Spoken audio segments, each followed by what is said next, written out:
All righty. Well, we'll see if we can get done with chapter 9 today. The good news is, I only got this many notes, nothing on the back. That doesn't mean there isn't a lot to talk about. Judges chapter 9. And today we're going to go from verse 26 to 57. That's the goal. And, there's just good stuff. I mean, there isn't a lot to talk about.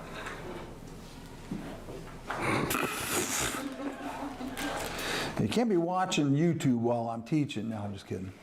She's actually got it on to, in case anybody chats. There's been a few times Brian told me people got on to chat, but it's a live chat. So when we're done and we turn it off, that's all gone. And so Hannah is going to sit there, and if anybody gets on, can get information and chat with them. So really good that last week is so nice to go actually see the video, pull it up and watch it versus listening to it on. Yeah, it's better to be able to see it, isn't it? Yeah. So if you appreciate that and you use it, there's a guy right back there. Tell him thank you, because we couldn't do it without him. And he takes it as a ministry. I tell you, I wish everybody took whatever ministry they're involved with the same attitude of God has called me to do this. I'm going to do it to please Him. I mean, He sets stuff up for me. He goes through the auditorium before and He lines up all the chairs. He wants everything to look good. It's for the Lord, so it's going to be good. And I really appreciate that. All right, here's what I want to do. I want to read the parable. I want to read the first 6 verses of chapter 9. We're going to do this really quick to get us back into the story, but you need to hear these things so that you'll make the connections of what we're studying later. Okay, so I want to do this really quick without a whole lot of commentary. Verses 1 to 6, Judges chapter 9. Abimelech, son of Jerubbaal, which is Gideon, went to his mother's brothers in Shechem and said to them and to all his mother's clan, "Ask all the citizens of Shechem, which is better for you, to have all 70 of Jerubbaal's sons rule over you, or just one man?" And I'm willing to be that man. "Remember, I am your flesh and blood." When the brothers repeated all this to the citizens of Shechem, they were inclined to follow Abimelech, for they said, "He is related to us." They gave him 70 shekels of silver from the temple of, where? Baal Bereth. Keep that in your mind. And Abimelech used it to hire reckless scoundrels who became his followers. He went to his father's home in Ophrah, and on one stone murdered his 70 brothers, the sons of Jerubbaal, Gideon. But Jotham, the youngest son of Jerubbaal, escaped by hiding. Then all the citizens of Shechem and Beth Milo gathered beside the great tree at the pillar in Shechem to crown Abimelech king. All right, so that's what kicked all this off. After that, we read Jotham got up and gave a parable. We're not going to go through the parable right now. What we started to look at last week, let me just ask you this. The ending of the parable, what is the prophecy that Jotham makes? Who remembers? Fire will burn each other, basically. They're going to consume each other. That, at the end of the parable itself, it says, "Let fire come out of the thorn bush and consume the cedars of Lebanon." So he's basically, the thorn bush is Abimelech, let him breathe fire on them and bother them. But then when he gives the interpretation of the parable, he says, let them destroy each other and consume each other. All right, so verse 22, this is review. But Abimelech is king. In verse 21, Jotham has fled, and things are not going so well as they had hoped. Abimelech wanted to be king, and he thought everybody would just worship him, and all of them thought he's going to organize us and lead us, and it's just not going so well. Let's look at what happens in verse 22 through 25. This is review. After Abimelech had governed Israel 3 years, God stirred up animosity between Abimelech and the citizens of Shechem, so that they acted treacherously against Abimelech. God did this in order that the crime against Jerubbaal's 70 sons, the shedding of their blood, might be avenged on their brother Abimelech and on the citizens of Shechem. So who is God angry with? Abimelech and his citizens. All of them. Abimelech for leading and Shechem for following. There's no pointing the finger and saying, well, he led us to. No, you followed. They're all guilty. Who helped him murder his brothers, in verse 25. In opposition to him, these citizens of Shechem set men on the hilltops to ambush and rob everyone who passed by. And this was reported to Abimelech. And so how are things going? Not so good. Not so good. Nobody is enjoying the life that they tried to pursue. All right, that's where we left off the story. Here we go. Let's continue on. Verse 26. Now, Gaal, son of Ebed, moved with his clan into Shechem.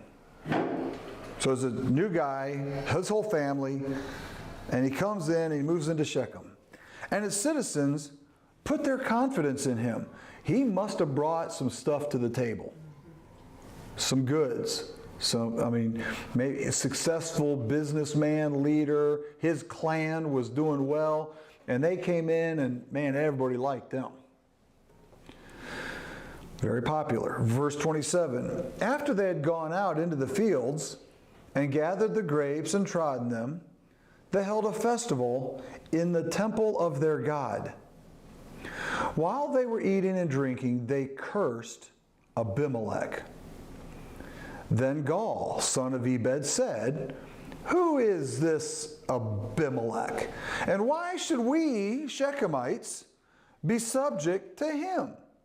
Isn't he Jerubbaal's son? And isn't Zebul his deputy? Serve the family of Hamor, Shechem's father. Why should we serve Abimelech? If only this people were under my command, then I would get rid of him. I would say to Abimelech, call out your whole army. Now, does any of that sound familiar?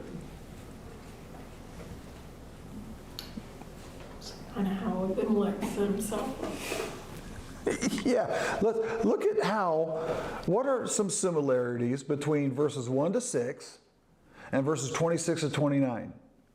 Look through there and show me some of the comparisons, or what do you see that is similar? He claimed he was family, and this guy's saying, well, serve the family if I'm more. All right. One is, the claim is, you should follow me because of some kind of blood relation. Abimelech said, I'm a Shechemite like you guys. All my half-brothers, sons of Jerubbaal, are different. So worship me. So that's what Abimelech did. What's Gaal doing? He says, I'm the descendant from the father of this town. I'm pulling rank. Abimelech lived here because his mom lived here, but I come from the descendant of the father of this place. So he's pulling rank, but it's the same argument. There are so many things. Keep going. What else is similar? I even gave some hints as I talked about this. They kind of used Gideon against him. Yeah, both of them use Gideon as the problem, Jerubbaal, when he's really the right guy.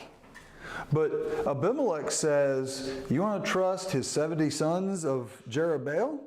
And then Gaul comes in and says, you want to trust the last leftover son, half son of Jerubbaal? So he's held up as the guilty one in both accounts. The citizens are fickle. Aha! They'll just go with The win. whoever's there saying whatever. Yeah, there's no loyalty in the Shechemites. Even though both claims are for loyalty. I'm a Shechemite. Oh yeah, we'll follow you. Well, I'm a greater Shechemite. I'm a direct descendant of the guy who started this town. Oh, then we'll follow you. We're loyal. They're not loyal at all. And there's something else that is similar here. They both, not only were both times the citizens not loyal, but both of them buddied up to the citizens first. Tried to gather the steam behind them before they attacked what would be the authority. So they started from the bottom up instead of from the top down. It was to usurp authority rather than to submit to authority. They both did that. They were both still worshiping Baal. They both worshiped and depended on foreign gods.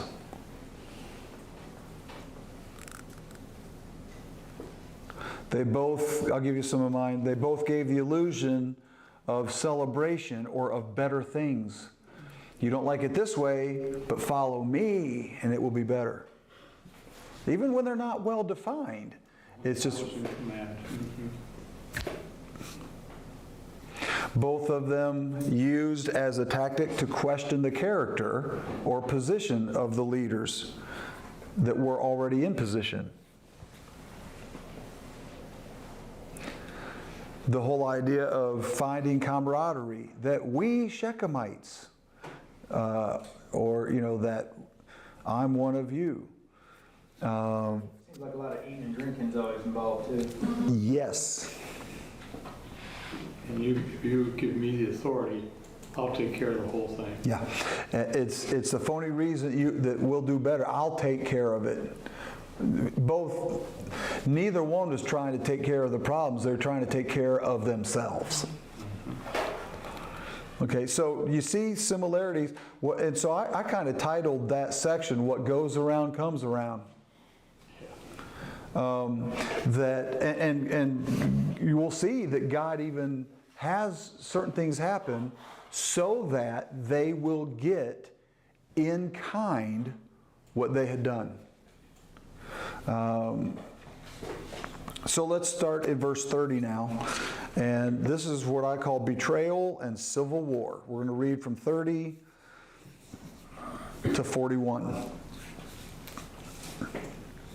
When Zebul, the governor of the city, heard what Gaul, son of Ebed, said. Stop right there. Who's Zebul? We've read it earlier. Just want to put it in context. The deputy. He works for Abimelech. But it also says he's the governor of the city. Yeah, so he's got some authority there. And I think they were kind of thinking that he might go along with them because we're going to see them together. When Zebul, the governor of the city, heard what Gaul, son of Ebed, said, he was very angry. Under cover, he sent messengers to Abimelech. In other words, he sent out secret people to make their way. When I first read that, I thought he's sending somebody undercover to figure out what's going to happen. But that's not what this is talking about. It's in a hidden way, he sent somebody over to Abimelech so they don't get caught. Okay? Because he's trying to communicate with Abimelech, not against Abimelech. Verse 31, undercover, he sent messengers to Abimelech saying, Gaul, son of Ebed, has a clan, and his clan have come to Shechem and are stirring up the city against you. Now then, during the night, you and your men should come up and lie in wait in the fields. In the morning at sunrise, advance against the city. when Gaul and his men come out against you, seize the opportunity to attack them."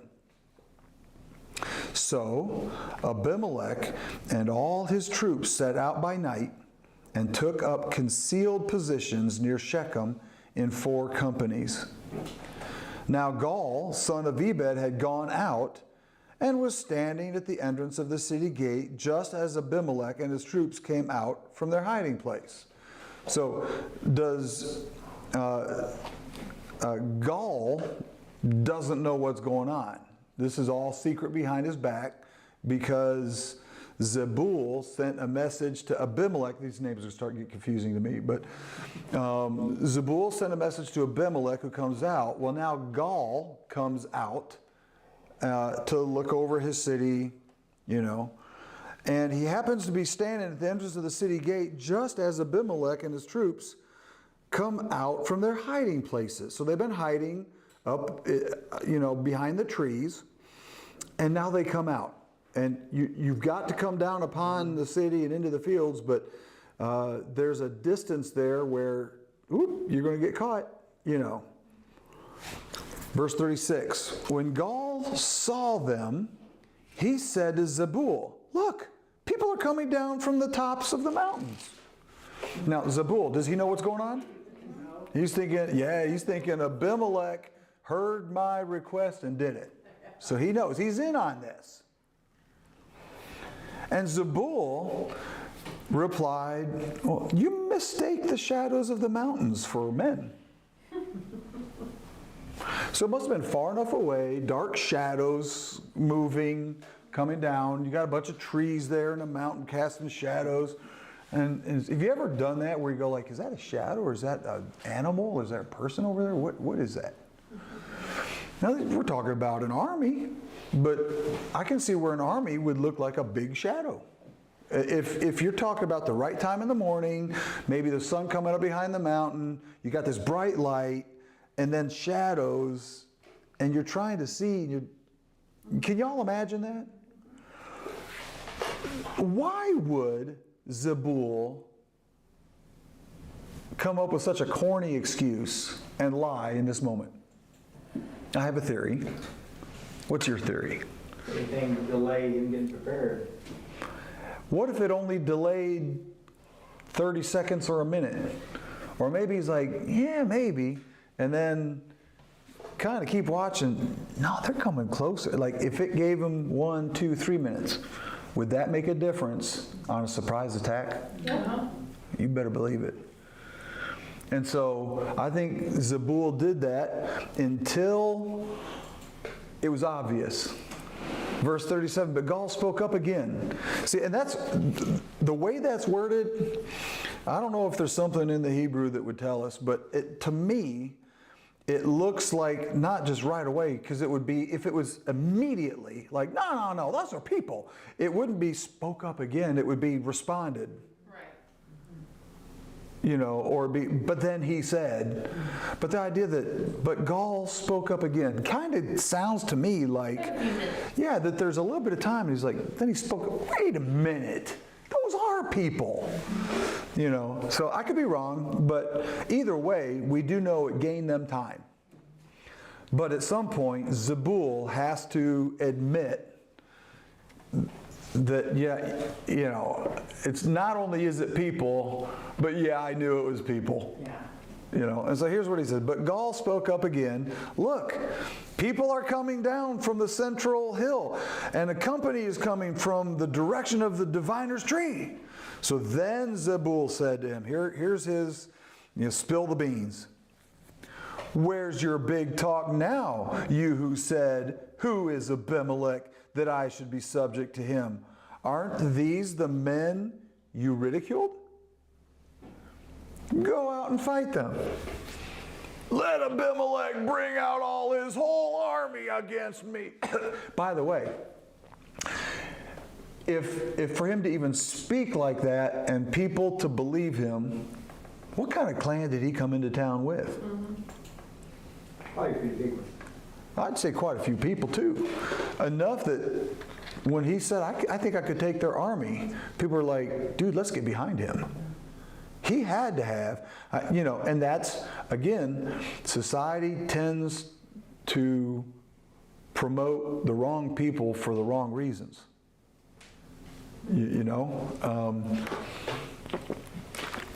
He's big, he's powerful, he's successful. I want to be like him. That's a guy I want to follow. But he didn't get there by being nice to everybody.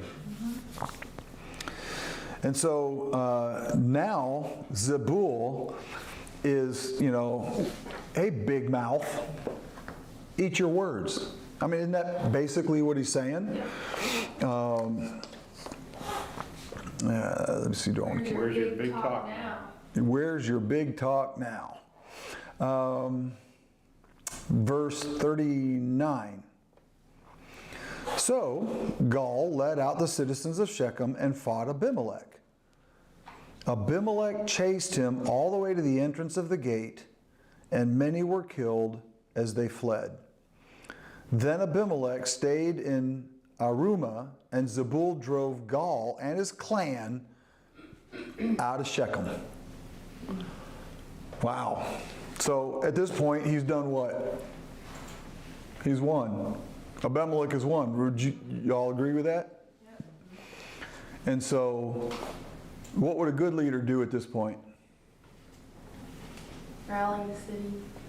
Yeah, rally the city. Folks, we can't have this, civil war. We're fighting each other. I'm one of you. Let's heal. But no, his arrogance has been stepped on. His pride has fallen. So, the next day, the people of Shechem went out to the fields. And this was reported to Abimelech. So, he took his men, divided them into 3 companies, sounds like Gideon, and set an ambush in the fields. When he saw the people coming out of the city, he rose to attack them. This is not a battle of war anymore. They did not come out to the fields to fight him as much as they were coming out to the fields to do their work. They're just going back to work. And Abimelech says, oh no, I'm mad at you all. You thought you could take me. They were just working the fields? That's the impression I get. Abimelech and the companies with him rushed forward to a position at the entrance of the city gate. Then 2 companies attacked those in the fields and struck them down. All that day, Abimelech pressed his attack against the city until he had captured it and killed its people. Wow. So you don't want to follow me? How many of you are going to live? None. The thorn bush burned up the trees of Lebanon. And so sowned it with salt. Yep, yeah, I didn't get to that part yet, but let's read that. All that day Abimelech pressed his attack against the city until he captured it and killed its people. Then he destroyed the city, not just the people. He destroyed the city itself and scattered salt all over it.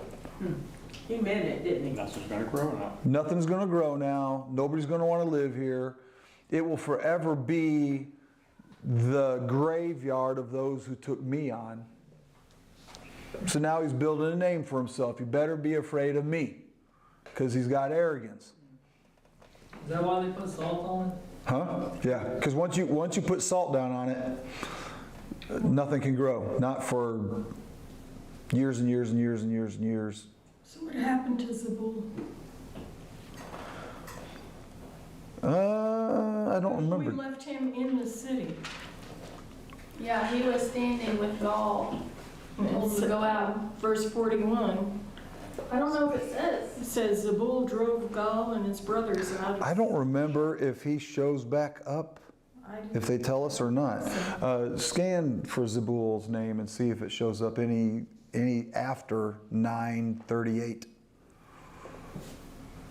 I mean, 9:41. He's his deputy. He's the one who's Drove his Told- clan out of Shechem.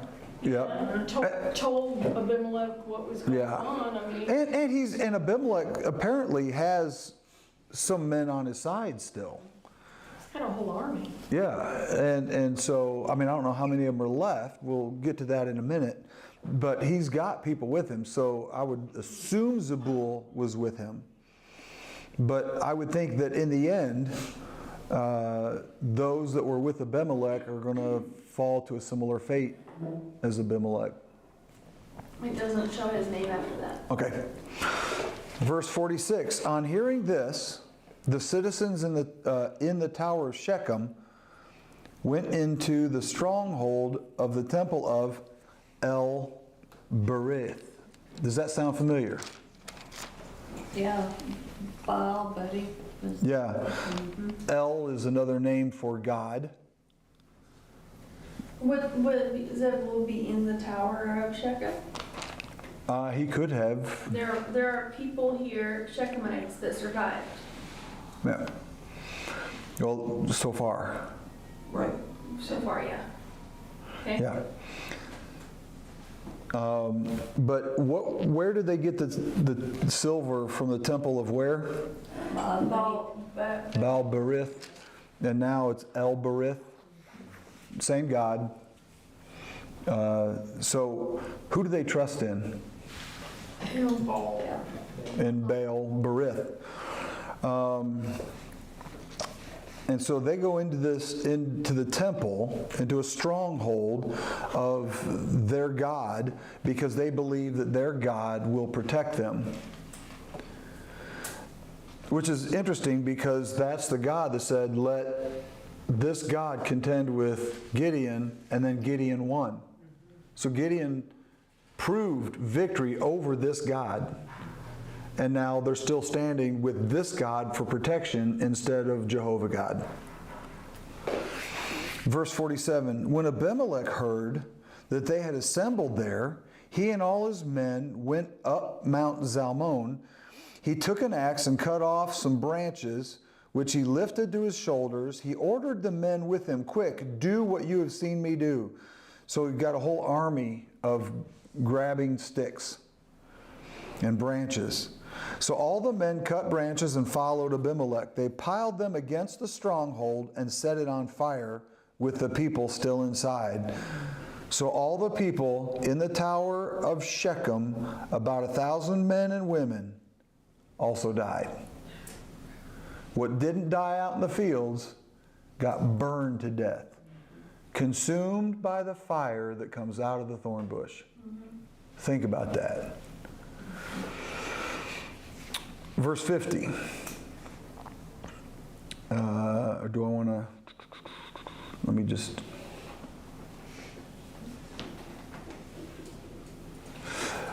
Just real quick, so that you're not missing what's happening here. It started out with Shechem rebelling against Abimelech, and he was defending himself. Remember, the prophecy was that Jotham had said, if you follow him, great, but if you don't follow him, he'll consume you. They quit following him, and he consumed them.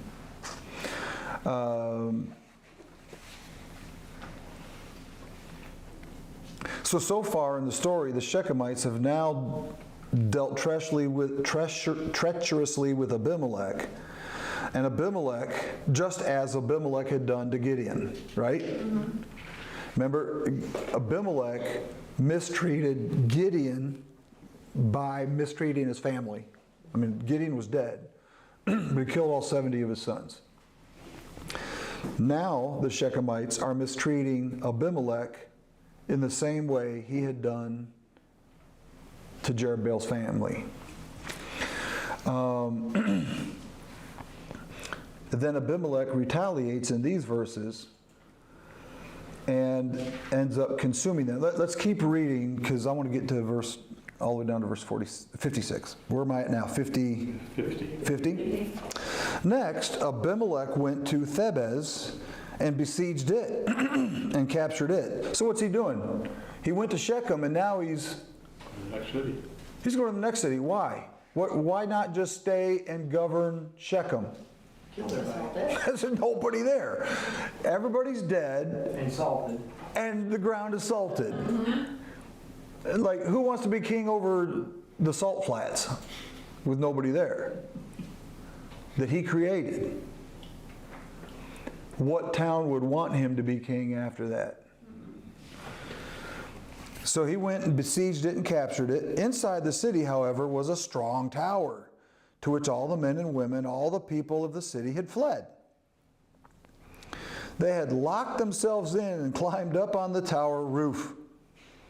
Abimelech went to the tower and attacked it. But as he approached the entrance to the tower to set it on fire, I mean, hey, it worked once, right? Right. Why not again? A woman dropped an upper millstone on his head and cracked his skull. He literally had a splitting headache. Certainly. I got it. Thank you. But not for long. But not for long. Now I just can't, it's just me. It's my brain. 1,000 people trusted Baal-berith, and they died. And then you go to this next town, and a woman drops a millstone and ends their problem. Who's bigger, this woman or Baal-berith? Lady. I'd say the lady did a better job than Baal. How heavy is the upper millstone? What did she pick up? Well, that's a good point, too. No, yeah. Stout woman. She was a woman. It says that it was used for grinding grain. It was typically Yeah. made with 2 large stones. Right, and they're 2 big stones, and there's a heavy stone on top, but they had to be able to turn it. So I don't think of stone, I think of stone, Yeah. you know, and why a woman did it. Where are the men? You know, I could see her going, get out my way. Yes, mama. You know, there's just, All the men are up on the tower roof. Yeah. but where's she at? She's up pretty far. She's got to be up high enough to drop that thing on his head. She stopped at a window and chunked Got her good out. aim. She's like, he's right there. Yeah. Try that. I'll take care of one. Don't you just love this? I mean, here's this guy who thinks he's all that. He's defeated all these armies. He's going to the next town. He's now on a rampage. He's going to take over the countryside and rule everything. And he's got all these big plans, and boop, done. It Like- was a disgrace for a woman. Oh yeah. We're going to get to that part too. It's like God's thinking, what's the worst way to make him die, to deal with his pride? For an arrogant man at this time in the world. For an arrogant warrior, What's his legacy? Have a lady. yeah, what's his legacy going to be? And he thinks in this moment, I know I'm going to die, so if you kill me, people will respect me better. Yeah. Did it work? No. Everybody hated him. Everybody hated him. And do you think he got any oh, what a real warrior man. He didn't die from the hand of a woman. Years later, we're laughing at him. Yeah. Yeah, exactly. And here we are making fun of him because he died at the hands of a woman. Even if somebody else finished him off, she did it. He was done. What kind of a warrior who wants to control, and have power over countries kills all the citizens? Yeah, really. That'll show. I've been asking that for the last 4 years.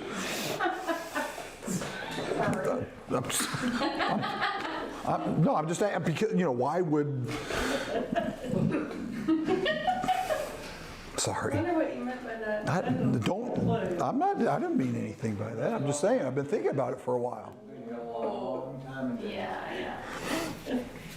All right, somebody help me. Where did I leave off here? The woman 52, tower 53, a woman dropped. All right, cracked his skull. Verse 54.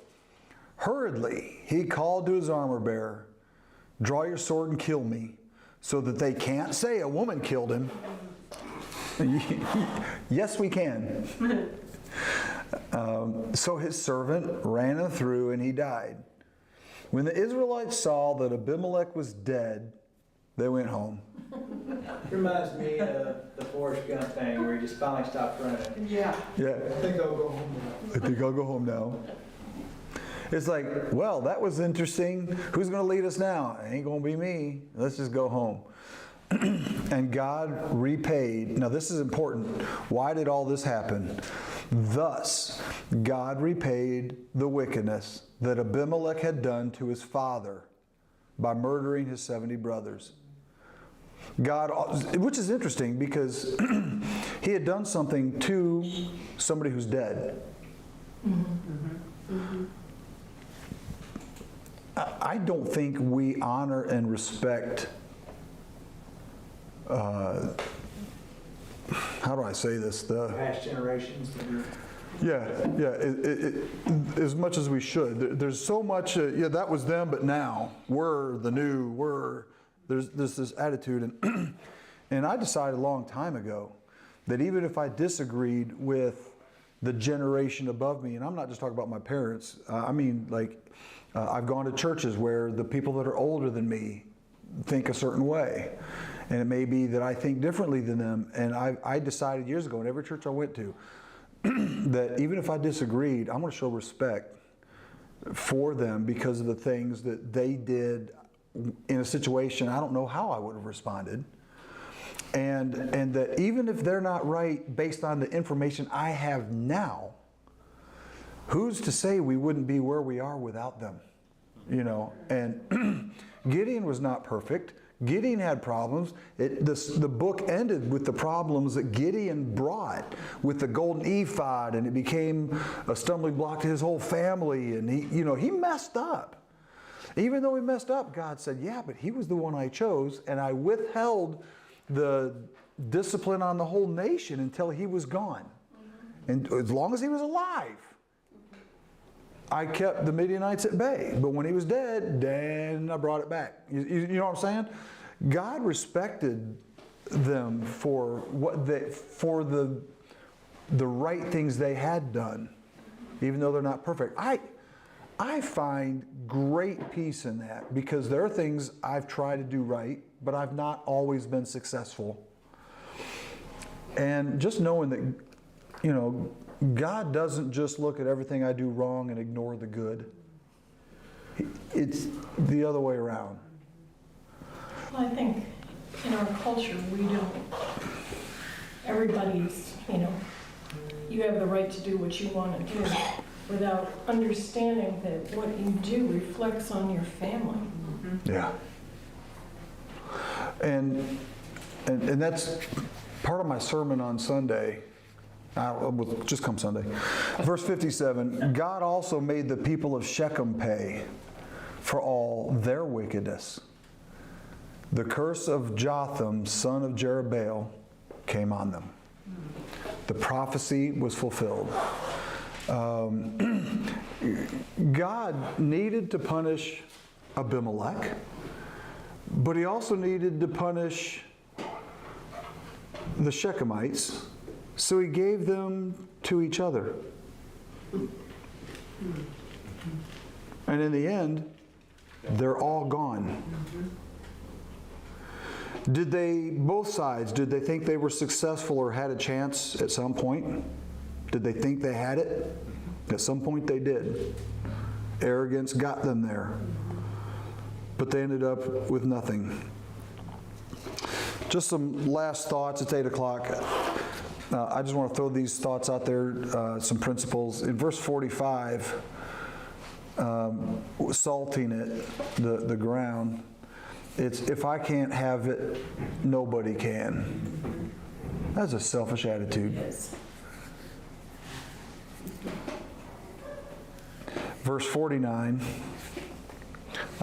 says, so all the men cut branches, followed Abimelech, they piled up against the stronghold and set it on fire with the people still inside. An evil one who makes you promises will eventually destroy you. The evil one the guy killing them in the tower is the guy who said, follow me and I'll protect you. This is the devil. The devil will promise you things And you think, oh, I really could have that? But in the end, he's only seeking to destroy you. Like, to me, verse 49 and that principle that comes out of here. Remember on Sunday in hermeneutics, we were talking about find the principle and it should be transgenerational, This is what I'm talking about. I don't care what generation you go to, if you get an evil man who's self-centered and he makes you promises, he will be your downfall if you follow him. Guaranteed. All right, verse 56, the final thing I want to mention is God avenged. Israel went back home with no king. The wickedness of the city had brought them total destruction, and the prophecy of Jotham came true. If someone, I'm going to end with these two thoughts. If someone has no fear to sin with you, they will have no fear to sin against you. Let that sink in. And if someone has no fear to gossip with you, they will have no fear to gossip against you. That's the end of the story. We made it through chapter 9. Well, another thing is Shechem was conquered by Israel without, they just watched it happen. Yeah. Shechem can't be rebuilt. Yeah. It's gone.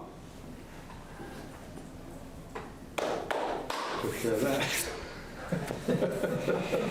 So when it says they went home, Where? Not the Shechemites. I think there were Israelites, others that came in to be part of whatever was going on because, the Shechemites are dead. yeah, It says the Israelites went. His army. Yeah, his army that he called up. I think that's one of the ruins that I went and saw. Wow. Anything else? Any other comments? Questions? Observations? Good stuff. All right, we're done for the day. Thank you. Isn't Judges fun? Yes. If you can get past certain parts.